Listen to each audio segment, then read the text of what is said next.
OK. In February 2014, I was sitting in my remote office in Stamford in Lincolnshire, in the English countryside.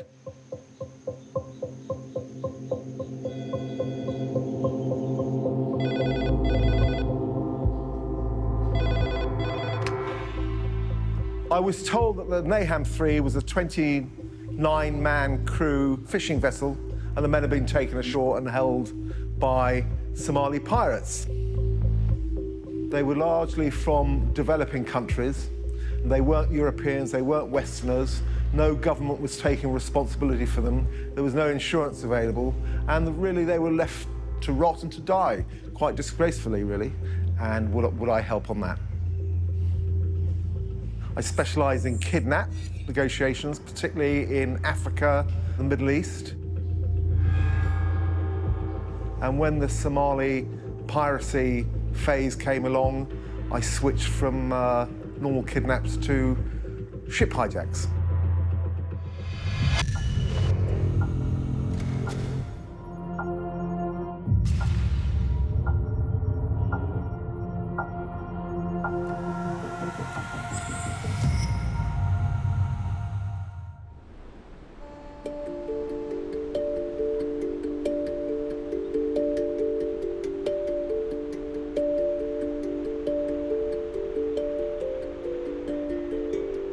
There were a lot of ships being held off the coast of Somalia.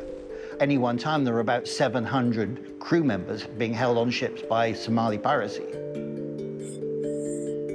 I was based in Mogadishu as the head of the Maritime Security Section of the UN Political Office for Somalia.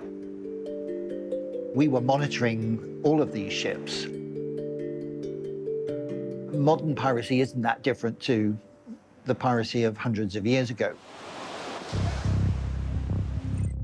Pirates go out to sea with a mothership, and usually with a couple of small skiffs equipped with small arms, AK-47s, RPGs. They go out to sea and they hunt for ships. They're going action! They're going action! This part of the world was a significant choke point of international trade. And because these sea lanes are pretty constricted, you don't have to go terribly far to find a ship. Coming again, coming.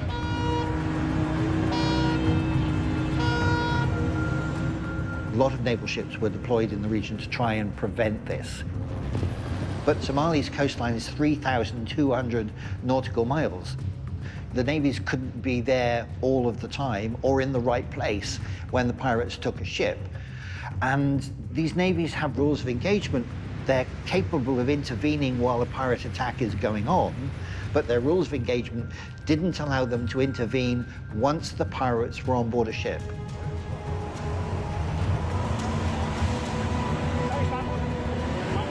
Ships would protect themselves going into that area in the early days by using razor wire, by using high-pressure hoses to warn pirates off.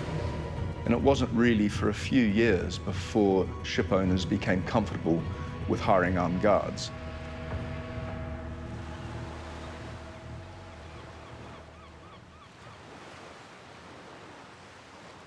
We们在那边捕鱼的时候，是接近什么？一赤道旁边呢。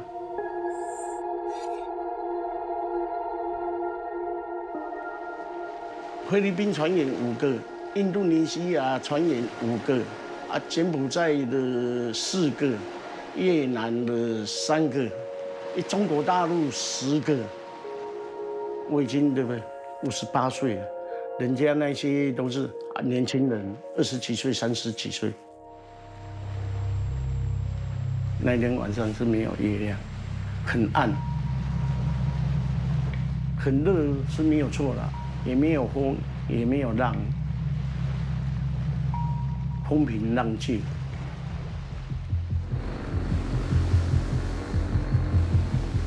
海盗啊，那3更半夜上来的时候，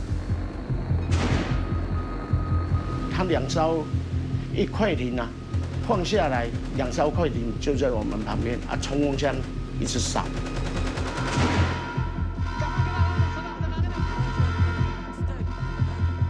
等到海盗上来了之后，船长要反抗，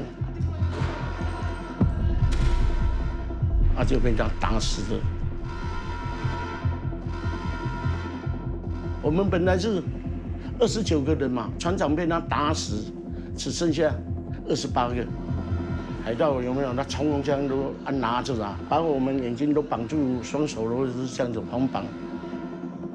驾驶台小小的地方，20几个人就是这样子一直叠上去就是这样子。我最担心的就是海盗对啊，那杀我们Soon after the vessel was hijacked, the pirates directed the crew to steam into Somali waters. In Somali waters, the pirates were close to home, they were close to supplies, and they were safe.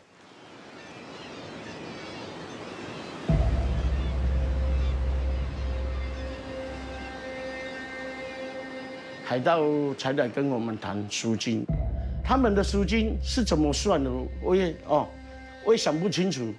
我晓得第一次的赎金是1800万。A prudent ship owner would always enter the Gulf of Aden with insurance. At the time of the Naham 3, we were working on 3 or 4 other cases. There were literally ships lined up, and sometimes we would be arranging recoveries day after day, week after week, sometimes with the same pirate crews. One of the major problems we confronted with the Naham 3 was that there was no insurance, no kidnap for ransom insurance, no underwriter who would pay a kidnap for ransom policy. And governments do not pay ransoms. Governments do not negotiate with kidnappers. So there was simply no money. And without money, it's not possible to negotiate. When the owners first contacted us, our clear instructions were to assist their representative who was negotiating directly with the pirates. We were concerned about that because the owner's representative had no experience, was not being advised by a professional first responder, a professional negotiator, and for many months we expressed our concern to the owners that really they needed professional help.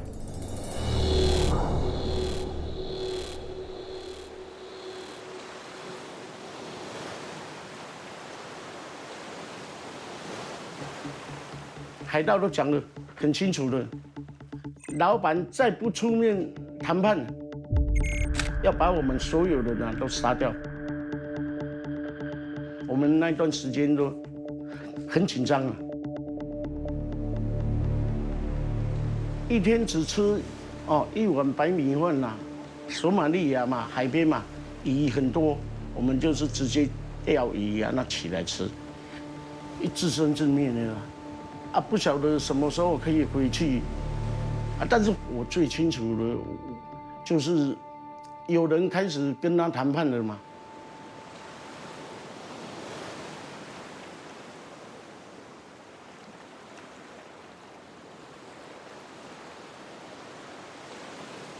They believed that they'd reached a deal at one stage, which the opposition reneged on. Negotiating with Somalians is a very tricky operation.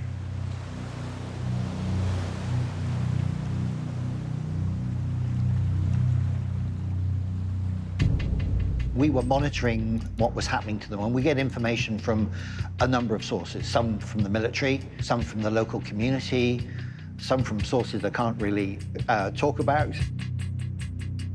The Naham 3 was deteriorating, though the equipment on the ship was not working well, and particularly the anchoring system. 锚链一断掉船就被它飘到沙滩上去了。飘到沙滩上去，那个时候是很惨的日子就来了。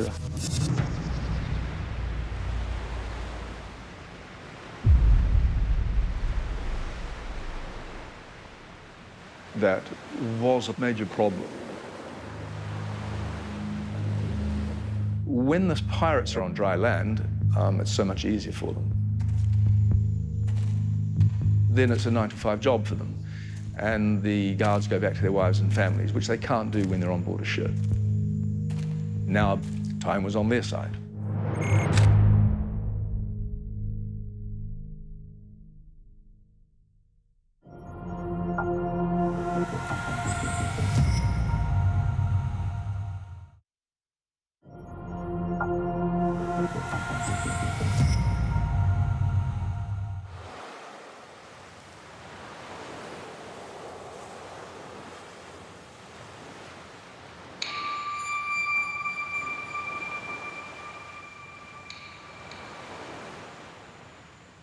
飘到沙滩上去，那个时候是很惨的日子啊，就来了啊。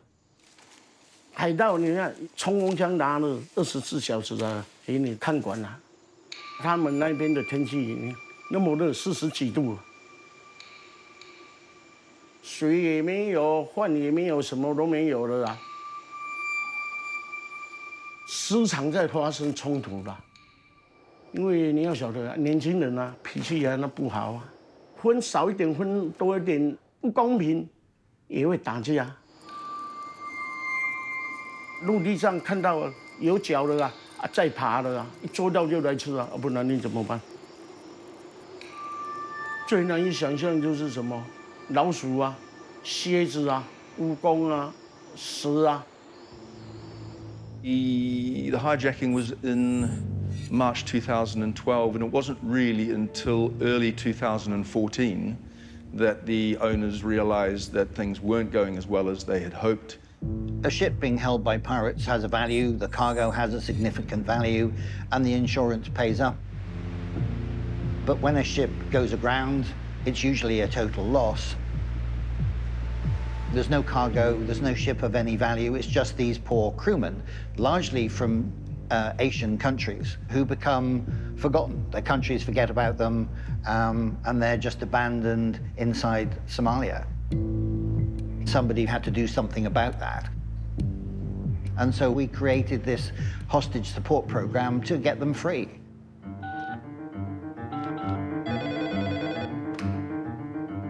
We formed a crisis management team and put a plan in place. And the crisis management team comprised John Steed, well, my law firm, and Les Edwards, a professional negotiator. Somalis are very tough negotiators. They live in a very hostile environment, and they're used to tough dealing. They will exploit any weakness you show to them. If you give away what you're likely to be able or willing to pay, there's no going back. One of the key rules in negotiation is that you don't negotiate with money you do not have. The owners themselves only had limited funds, and therefore we looked to certain charities, and it was through those anonymous charitable donations that we were able to assemble, certainly at the beginning, a fighting fund to at least start the negotiation with the opposition. Before Any call is made, you should prepare a script of what you're trying to achieve and the main points during the call. So I will have a written script, glass of water, appointed time. We'll wait for them to call in, and we will make their first communication. Typically, Somali pirates will phone the negotiator and ask him to ring back so that they do not have to pay for the call.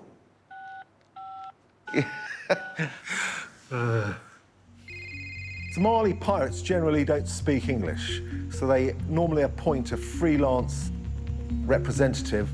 He might be a teacher or a tradesman, or he might have worked with an NGO, and he'll often be under pressure from the pirates and under pressure from us. The first pirate representative who was talking to us was a chap called Abdul Razak. He was acting as a translator and freelance negotiator. When you're talking to Somali pirates, you've got to adopt a one-to-one tone and be robust and bold, but not necessarily antagonistic. The crew must be treated well. We know how this works. We're prepared to pay something, what we can, but the crew must remain alive. Let's talk again in a few days' time. The impression you're trying to give is that you know what you're doing, and there will be cooperation, and something will be paid, but not necessarily what they're asking. Typically, the height of the piracy incidents in about 2010, 2011, a vessel might go for anywhere between $2 and $4 million. And in this particular case, Abdul Razak was asking on behalf of the pirates for about 6 or 7 times what we thought the going rate was going to be. I think in the past, unofficially, some governments may have paid money for pirates. So from a pirate's point of view, they might think they were going to get lots of money. And after the initial demands, it's important that you create some time and space. Well, I shall pass that on to the charity, or I shall pass that on to the ship owners or the family, and that usually gives you time to come back with a measured response to the demand. So we knew we didn't have enough money. There was absolutely no chance of the ransom money coming from the families themselves. And John and I scraped around searching dollar after dollar to try and raise a sufficient amount of money.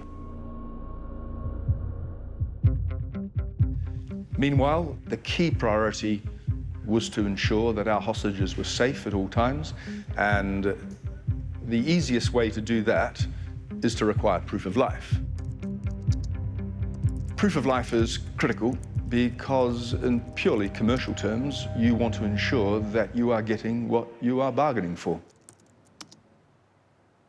Early in 2014, we received a YouTube video by a Somali television network.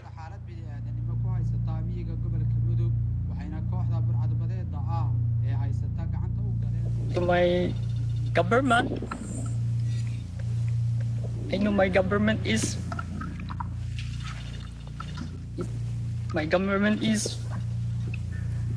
very poor, but we're asking for your help. We're dying here for what? For nothing. We just want only to work in the ship to gain money for our families. And we work very closely through intermediaries with the families of the hostages to identify each hostage in the photograph. So we were able to determine from that video that there were 26 live hostages.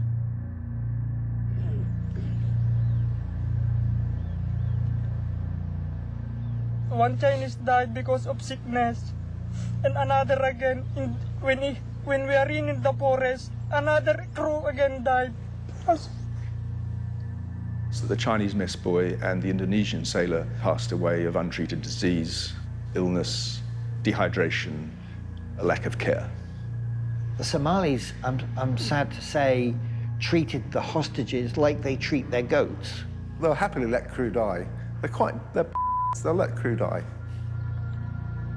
If it's a small crew, they'd be reluctant to let people die, but if it's a crew of 26, would it matter if to the pirates if 3 more died?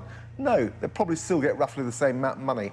So I like to come back with a reasonable opening offer, not a huge amount, but enough to make the lives of the crew worth something to the pirates. It's the same in a kidnap case. I like to put value on the hostages.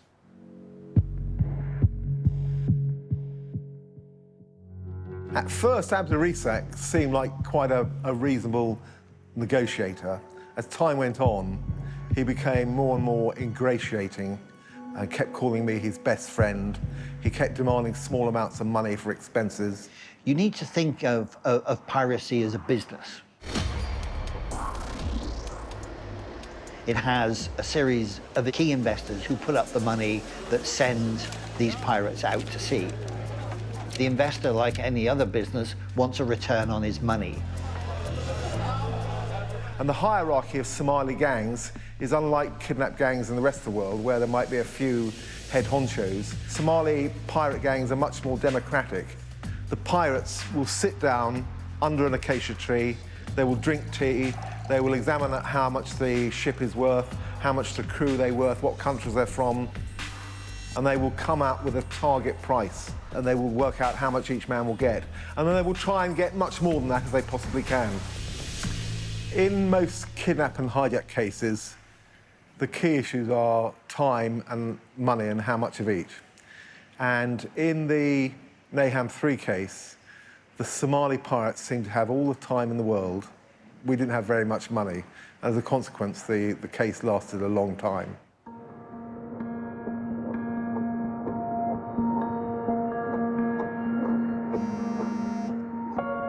The crisis management team met regularly by telephone conference. Les would report his latest range of conversations that he had with the pirates. Often I would be speaking 3 or 4 times a week to pirates. Abdul Razak called me on my mobile telephone. Sometimes he'd have to call me on my house telephone.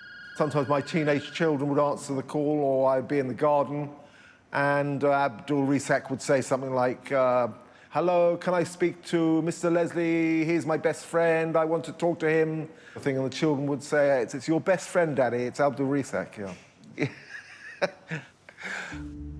He set a number of time deadlines to try and persuade us to reach agreement on high amounts of money. But he said that crew were either going to die of illness, or crew were threatening to commit suicide because the case was taking so long. So you've got to try and neutralise any threats or pressures straight away. If someone dies, it's going to make it very difficult and complicated for us to persuade the donors to pay you any money at all. If you ignore deadlines, you call their bluff, and it means the next threat they make is weaker. But it's a fine line. You have to know who you're dealing with. Ensuring that pirates kept looking after our crew, that was the key challenge. We had to find a way of buying medical aid, getting food, and paying people to deliver them to the hostages. Not quite as straightforward as it sounds, because obviously the pirates were extremely nervous about being located or where they were holding the hostages, so they didn't want doctors visiting and NGOs turning up with boxes of food.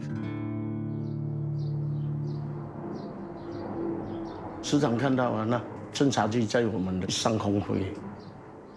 啊，如果海盗发生有没有？一侦察机在我们上面飞，也就放的时候一个地方啊，就是在他们沙漠上这样子一直换，一直换啊。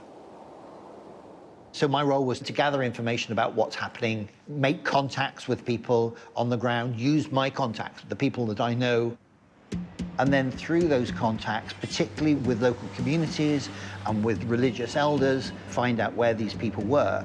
And we got them to build trust with the pirates, and we used them as intermediaries to deliver the aid or get medical support or bring in a doctor. 经过一段时间了之后，不晓得有谁跟海盗在谈了，海盗就对我们比较好了啦，水饭什么都有给我们了。我那个时候就跟我船员讲，安慰他们，我说放心，有希望。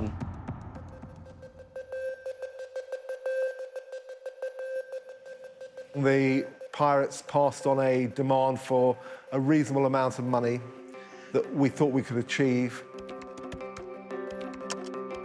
We slowly built up to it over a period of months, and then we actually had a verbal agreement on it after a pirate meeting and lunch that was organised by Abdul Razak. In the middle of June 2015, in fact, the 12th of June, which was my wedding anniversary, we had reached an understanding with the pirates.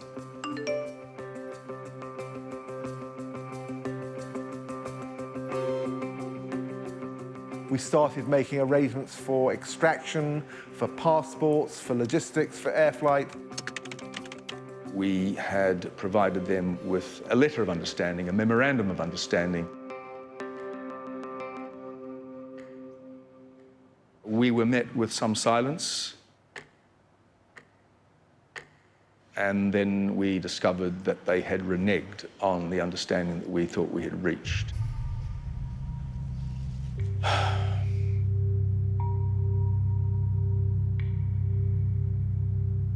It was a major setback. Simply, they wanted more money. They wanted more money. And we reported it to the owners and the charities who had donated money to the cause. And a further blow followed when one of the charities pulled out a substantial amount of money. Sometimes when major blows hit you, you have to make the most of them. And actually, we were able to turn that around on the pirates and say to them, look, this is now what has happened. We've lost our funding, and our offer can only now be a significantly reduced amount.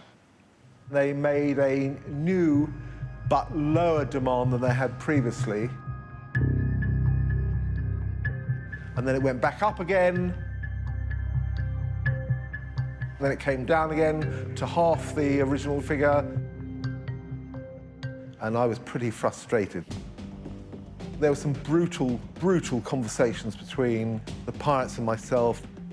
They should have normal standards of morality and ethical behaviour. It was intolerable that they'd allowed 26 fishermen with wives, children, grandparents, cousins, families at home to be held for 3.5 years in their midst, and why didn't they release them? And I was told they didn't regard all the fishermen as worth more than the life of a single Somali, and that I should never forget this. I took away the fact that the normal standards of morality and ethics did not apply. I wrote a summary of the situation and sent that round to the crisis management team. And George came back quite rightly and said, look, we're in for a long wait now. We decided that we were in for the long haul and this was going to be a war of attrition. So we cut off communication.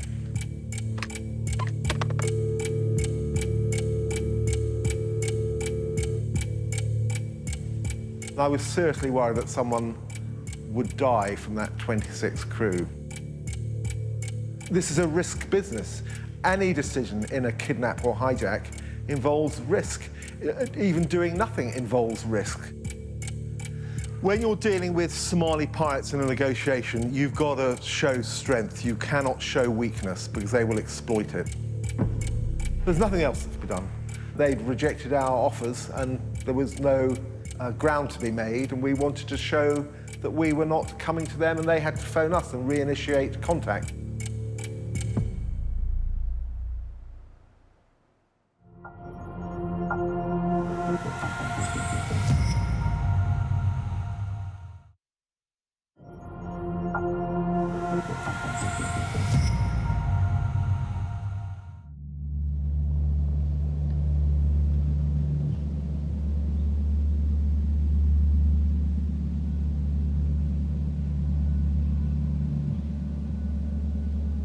我们最怕的时候就是海盗谈判那不顺利啊，然后饭就不给我们吃啊，水也不给我们。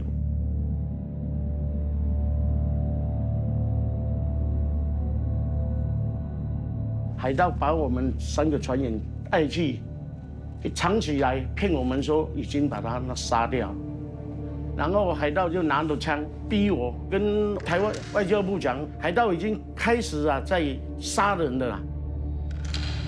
台湾的行政院院长、台湾红十字会、台湾人权协会善良的老百姓，请你们看到的时候，这个的时候影片，请你们帮帮忙。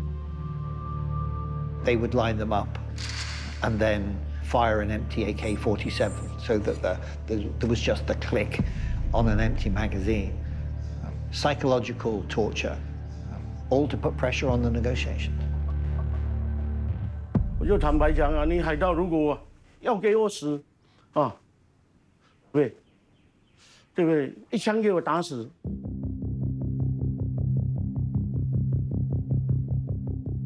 They used the crew to phone families and embassies to put pressure on the governments to pay more money. I want to go home, please. I have family. We don't want to stay here for a long time because how we stay here very hard. 我们那艘船的人质像菲律宾的、印尼、柬埔寨、越南啊，他们打给他们有没有外交部啊，他不接啊。And none of the governments would pay money because it's against their national policy. Please, to around the world, to the UN. Sir, Madam, we needed your help. They phoned the UN, they phoned the Red Cross, they phoned everyone they could. And we spent quite a lot of time talking to those entities to persuade them not to get involved because there can only be one clear channel of communication during a kidnap negotiation for hostages.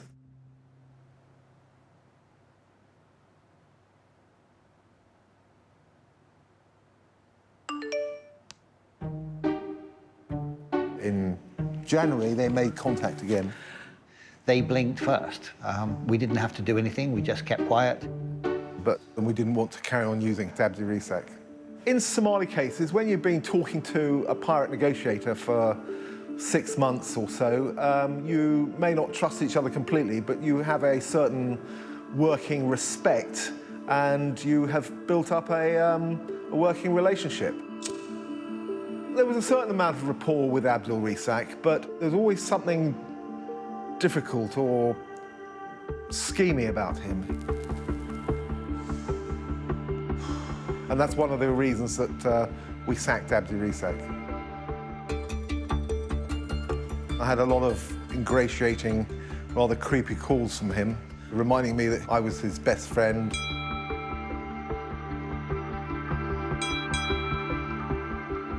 And I had to flatly tell him no.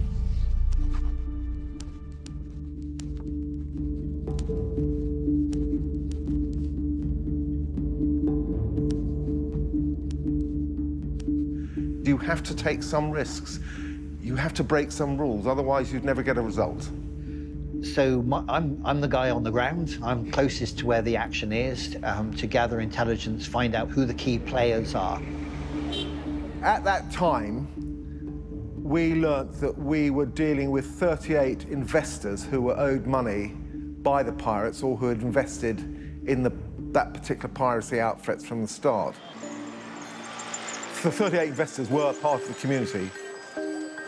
Local communities often support pirate gangs, providing supplies and fuel and cars to the pirates on credit.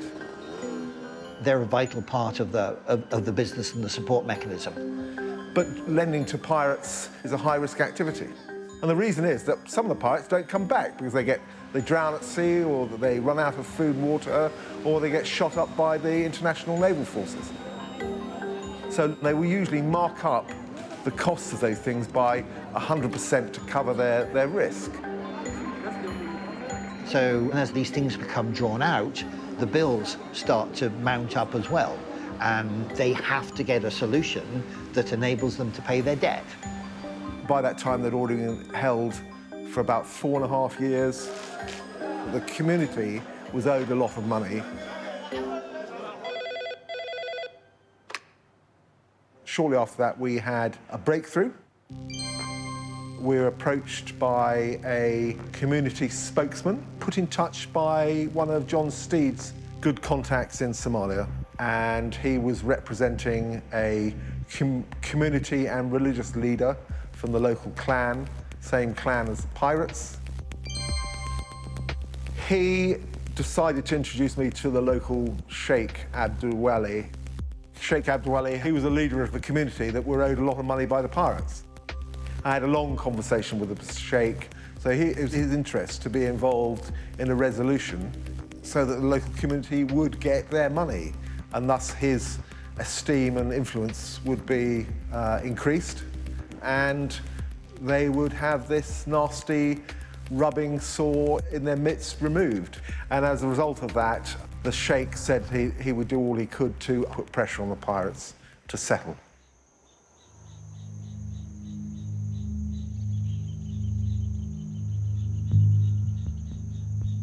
It was a lovely summer's evening in England, and I was at my home in the countryside in Lincolnshire.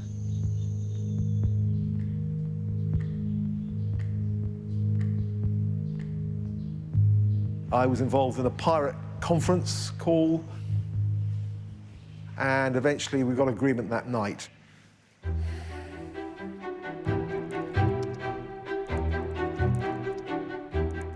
I then had a letter prepared, an agreement letter, or contract if you like, that I sent to the pirates, laying down the exact terms, the amount of money. Of course, it has no legal standing at all. We can't take them to court if they disagree. But I asked it to be witnessed by the chief pirates and by also one representative from each nationality of the crew. The purpose of getting so many people to witness the agreement was so that if they went back on the agreement, there would be quite a large degree of loss of face, that they'd acted as honourable men, And we actually use that word in the agreement. We are negotiating as men, one to another, in honour. There's a sort of sense of honour among thieves, and that we'd reached an agreement. We were acting to create a win-win. And they came back very quickly with the proof of life. It was a good photograph. Every man was holding the code word. A series of letters on a piece of paper issued by the home team so that we know when the photograph was taken after the date that we issued the code word. Once we got the proof of life with the code word and the agreement letter, we were confident that we had a binding agreement. It was quite an exciting time. It was the end of a journey. You know, we could see the end in sight. But there was then a delay of approximately 6 weeks, caused by clan fighting over camels.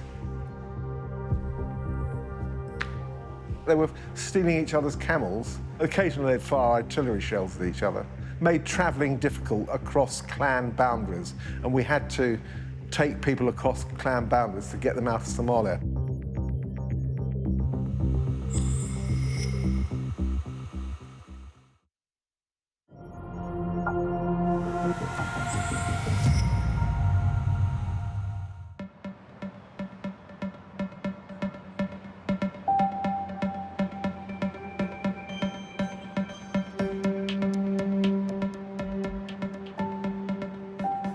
The final phase of any kidnap or hijack resolution is always complicated. You've got an agreement, you're sending money, you don't know for certain whether you're going to get the hostages back. We all assembled in Nairobi for this final phase. We were running this operation out of my back bedroom at home, maps everywhere, charts. It was like planning a military operation. We had to concentrate on two things. The first was delivery of what the pirates wanted and recovery of the crew. In order to arrange for the drop of the money to take place, you have to be very specific about where the money is going to be dropped. We sent detailed written instructions to the pirates, and we sent cartoon diagrams of how they should set up a drop zone.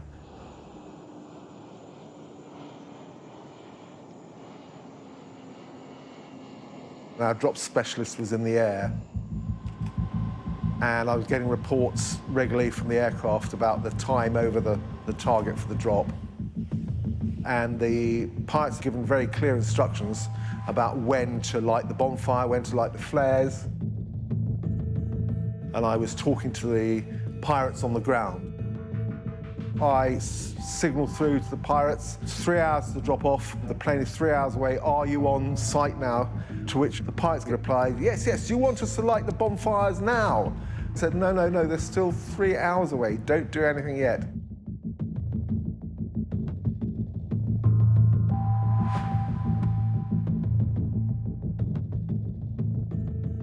And then we gave them an update at 2 hours, 1 hour, and then about every 10 minutes, and each time they were asking, shall we light the flares, shall we light the flares? But you could feel the tension in the air. You could hear the pirates in the background shouting. The only place I wanted to be was on that drop site. It was so exciting. At about 10 minutes to go, the aircraft came over very low. We said, light the bonfires, light the flares.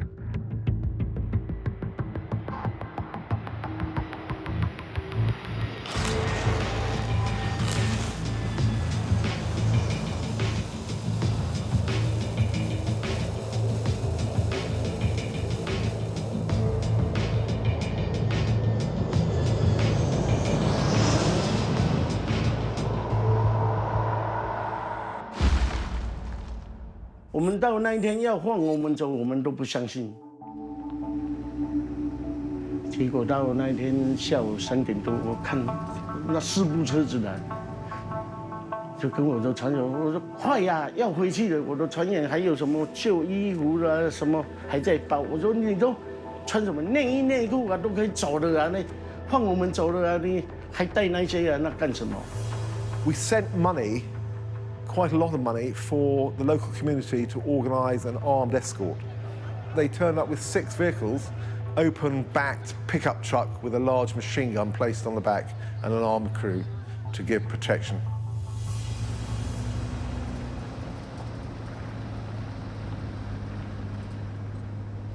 And then the third part was to get an aircraft and take it from Kenya, from Nairobi, into Somalia, into this strip south of Galkayo. That strip was not somewhere that was actually very safe. The recovery aircraft was going to have to go into a very sensitive part of Somalia.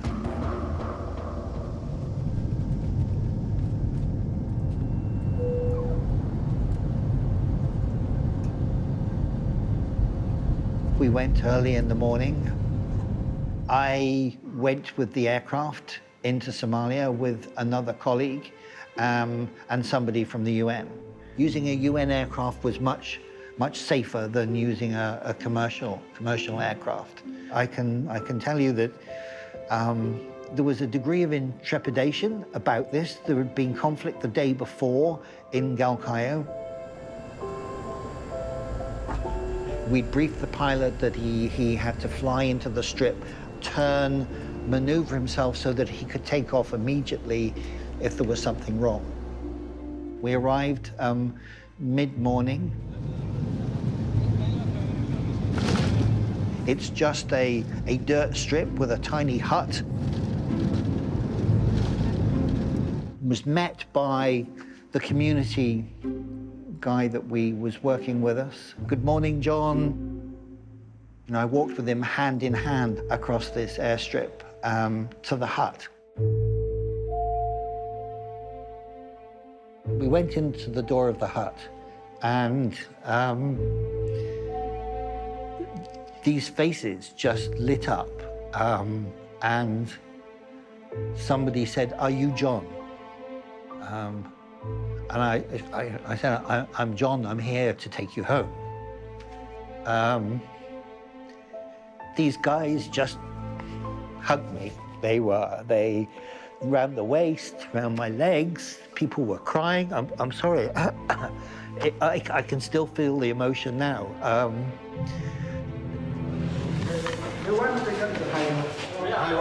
Mr. Sheikh, we'll get it treated again when we get to Nairobi, just to make sure you're okay. You're okay? It was a fantastic moment. It just extraordinary. And then we got in the plane and took off. The captain announced as we passed over the Somali-Kenyan border, "You're now entering Kenya." It was a huge cheer. And it really was over. They were free. George and I then went to the airport to find a large international reception committee. And there were 26 very ragged, short-haired, skinny-looking fellas, and they all looked like schoolboys. I'd been looking at photographs of these men on my office walls for the last 18 months, and suddenly to see them in real life was extraordinary. They all looked much smaller than I imagined. The diplomats and the embassies and the media suddenly took over, and we suddenly became onlookers at our own kidnap operation. I realised we'd done the job, and all my responsibility and decision-making had now ceased, and you realise that you have to fade back into the background. And that's fine. We're happy with that. I've done some crazy things in my army life, but giving somebody back their life, you can't do better in life than that. Probably the best thing I've ever done in my life.